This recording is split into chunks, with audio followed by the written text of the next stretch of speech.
This is Sandeep Anand with Sand Compounding. Let me introduce you to the concept of cloud computing.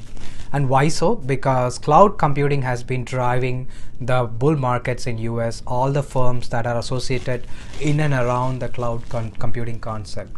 So I'm going to start a series on the cloud computing with covering different companies, etc. But that is on the later stage. Today it is the introduction to what is cloud computing for all the non-techie people. So cloud computing is the delivery of computing services like software, storage, databases, infrastructure components, other softwares, all over the internet. That is called the cloud. Now that is purely on subscription basis. That means you only pay, the company only pay for the cloud services that is consumed for, whether it is infrastructure, what is the space and capacity that is being consumed for, you pay for accordingly the corresponding commensurate contractual value. And then there is software, which instead of the license on the system or on the premise or on the data centers that the companies are maintaining, instead the softwares are over the internet, consumed over the internet through the cloud service, and you pay as a subscription for the software that is being consumed yearly basis. So that's a subscription model. Now there are different types within the cloud computing. For example, let's start with the infrastructure as a service. That is the first component.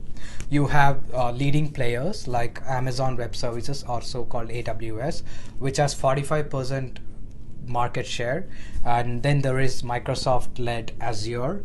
Azure is garnered around 15% market share over the last 2 to 3 years, especially since Satya Nadella's digital strategy has kicked in. Then there is Google Cloud, which is predominantly for small and medium enterprises, and it's like an open source led, as Google is. It's more open source led, and the recent acquisition with Kubernetes for the containerization or auto deployment has led more growth or more market towards Google as well. That's on the infrastructure side. Then there is on the platform side, which is also platform as a service. And many of the players that I mentioned about are also involved in the platform or operating system strategy for the cloud services. Then there is software as a service, which is another model subsumed within the cloud components. So software as a service, or SaaS model is called, and all the software companies in US especially are moving towards the SaaS based subscription model. And that is, instead of putting and maintaining license on the systems, you tend to install on the cloud, use it on the cloud, and consume and pay for only the subscription that is being used. What is the advantage of cloud computing? It kind of gives the company the flexibility on the capacity front. You could scale up the demand, and the economies of scales are met with as you put more and more infrastructure and hardware on the system on the cloud.